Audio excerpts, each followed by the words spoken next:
Hey friends, it's Rina and welcome to the second episode of Building My Architectural Plates in The Sims. If you haven't yet, go check out the first episode of this series, which was only posted like a week ago, but honestly, that video was already done and edited since last year, but it was only recently when I thought, I'm not gonna lose anything, so might as well just upload it. Anyway, so this plate was given to us in my second year in college. It's a one-story house and we had the freedom to decide how big we wanted the house to be. For this build, there will be a few alterations made to suit the lot here in The Sims. In a nutshell, this will be the layout of the house. As you have seen in my drawing, the porch was located on the lower right corner of the house. I don't know why, but I can't seem to place a door on that little wall, so I decided to move the porch on the front. I was also contemplating whether to elevate the porch or not, but I didn't.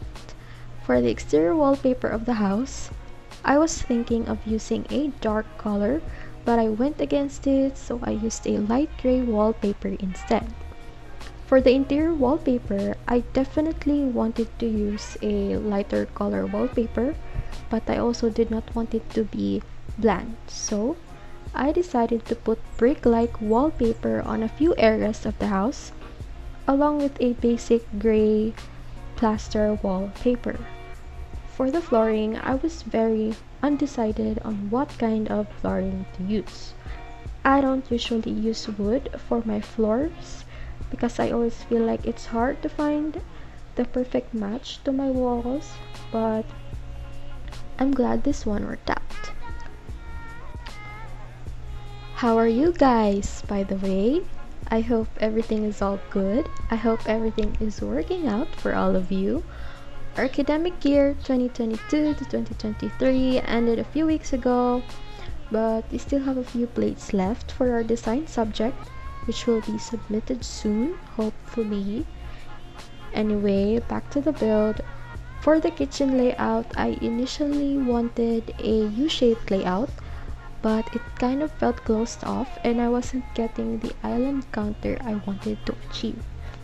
So in the end, I went for the classic L-shaped layout with a square island in the center of the kitchen, and on that island, the kitchen sink will be located. As I have mentioned in my first episode, I am fond of watching other YouTube content creators who do speed building in The Sims, and I would always see how they use the clutters realistically, like they put them on the right spot or the right corners of the house. I know they use building cheats, to which I also did use, but I am still not getting the way I want the clutters to look like, or where I actually want them to be. So if you see in this build that some clutters look out of place or unrealistic, that's because I probably got frustrated in arranging the clutters, so I just put them where the Sims 4 wants it to be, despite using a building cheat. Or maybe I'm not just using the right cheat, or using the cheat right? Right? Right. So what I love about the process of building this kitchen is me accidentally figuring out that a floor-to-ceiling kitchen cabinet actually looks good for this kitchen. I never actually used the tall kitchen cabinets in The Sims, but I think that's because I never realized, despite being an architecture student who also designed the interior parts of the house, that a tall kitchen cabinet is usually seen beside the fridge. But of course, it can also be beside a range or a sink, whichever you prefer. Of course, I can never forget to put small windows in the kitchen for added natural light. And now this is the part where I struggled with the kitchen clutters. I badly wanted the plant vase to be blue, but when I was watching it, the blue looked out of place. I also wanted the carpet to be blue, but yep, you guessed it right. I thought the blue will look out of place again, but then I am actually going to change them later. to blue. So for the dining area, I actually wanted a circular table, but I didn't have much options for the circular tables, and the existing circular tables I had felt like it wouldn't match the whole vibe of the house, so I just opted for a rectangular 6-seater glass table. I was struggling to choose a chandelier that would match to the dining area, but as you can see, I just moved the light fixture from the kitchen to the dining area and changed it with pin lights instead. And now, this is where I saw this beautiful rug for the dining, to which I finally changed the plant vase and the kitchen rug to blue to match the rug from the dining area. I have also discovered how to use these wood slats in The Sims. I thought it looked perfect as a partition for the dining and the living area, but it wasn't snapping right to where I wanted to be. But then you actually have to put some walls first. Then you can just remove the walls right after you place the wood slats. For the living area, the existing placement of the door that you are seeing right now in your screen is only the initial placement, because eventually I exchanged the position of the door and the window. Initially, I wanted the TV installed onto the wood slats. That's also why I decided to have the wood slats. But I exchanged my mind.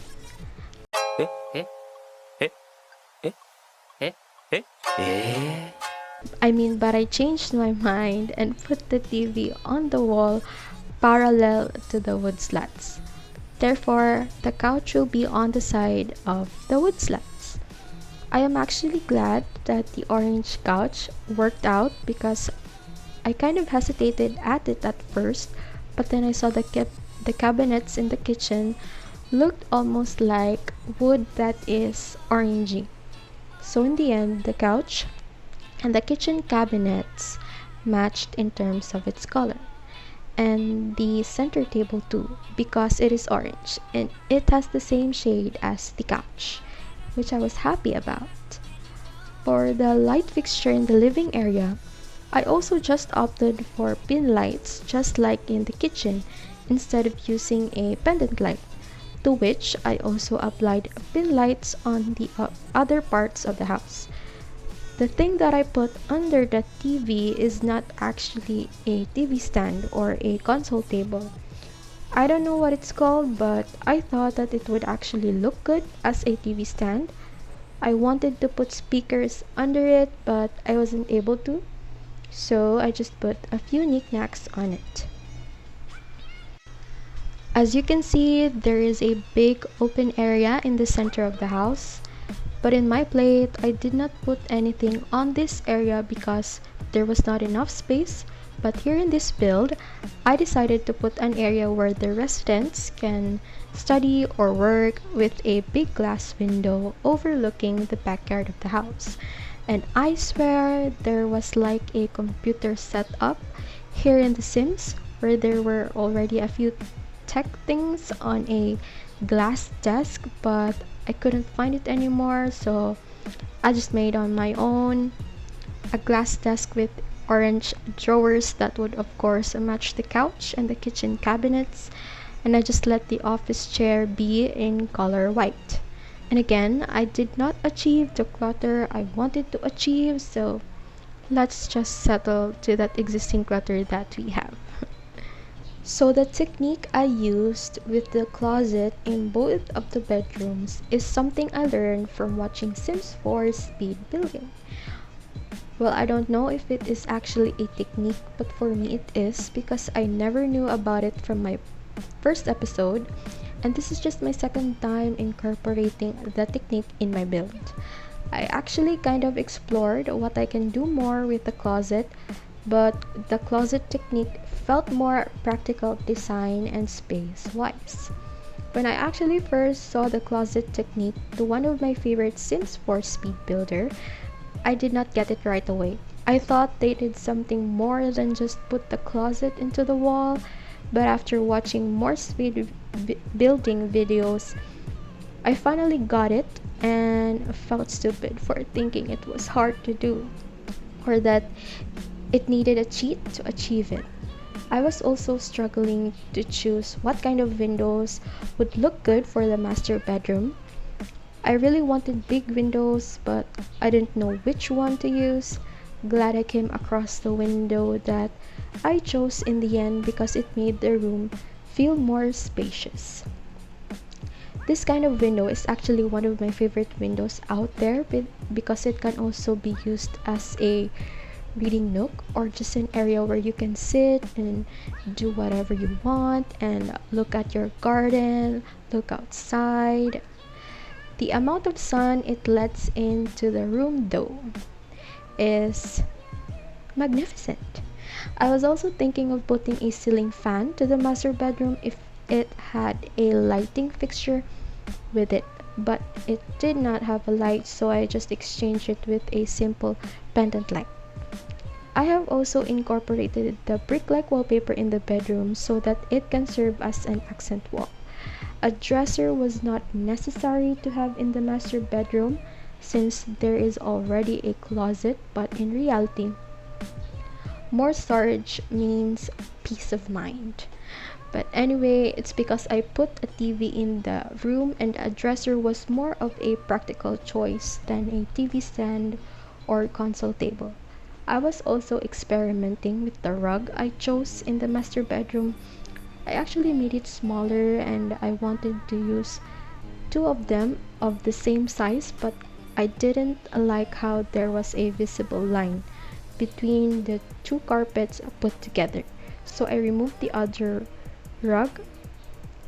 Then I thought I wanted to have a circular rug placed on top of the rectangular rug, but I didn't know if it looked good, so I removed it and settled for that one rectangular rug.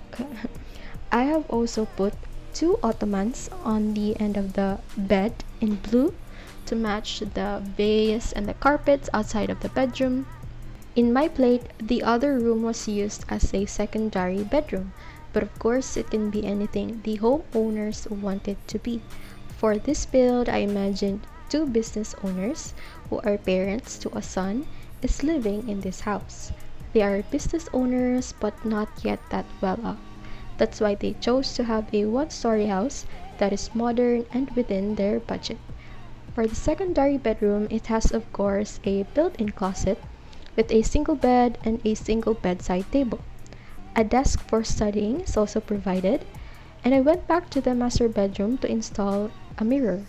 Initially, I wanted to have that big seamless mirror with built-in lighting, but then I went against it because it was facing the bed and for some reason it kind of looked awkward or wrong. So instead, I changed it to a smaller wall mirror with a size that is just right. I then just put the seamless mirror in the secondary bedroom. I know I faced it towards the bed again, but it did not look awkward. And I love how they were in the corner of the room, providing two different sides or angles.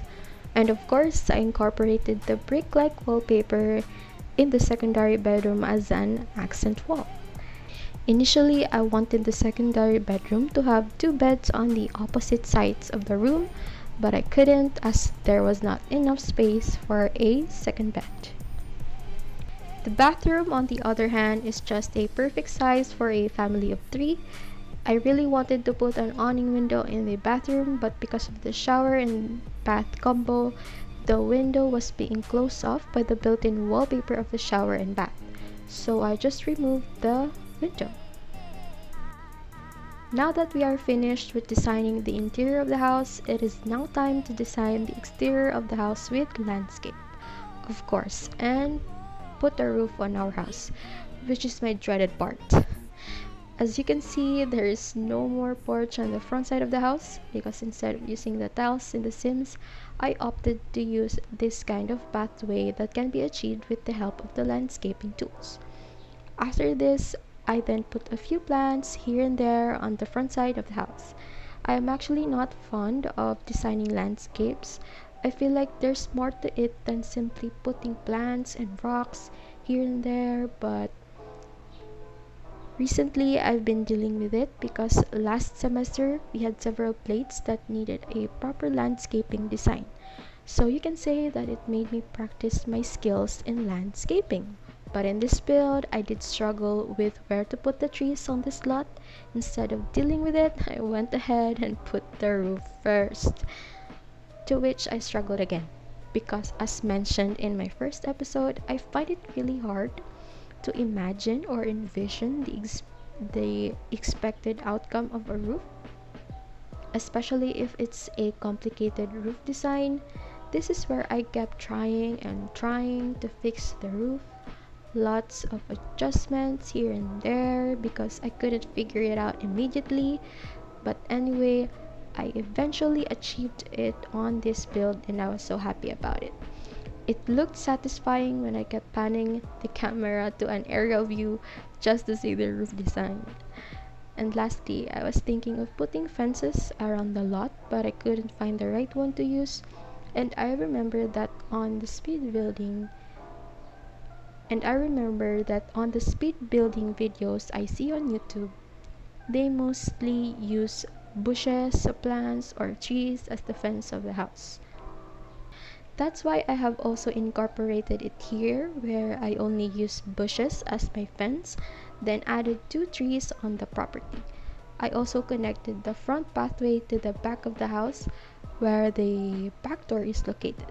Then I was thinking of putting a bench on the side of the house, but it looked out of place. So I couldn't put the other things like perhaps an outdoor table since there was not enough space on the area, so I just removed the bench and put 2 bicycles instead. So that's it guys for this video. I hope you enjoyed the build because I know I did. I would also love to hear your thoughts about the build, the design, and you can just comment them down below. Final look of the house will be rolling in a few seconds. Please like and share this video to your friends and I will see you again in my next episode. Bye!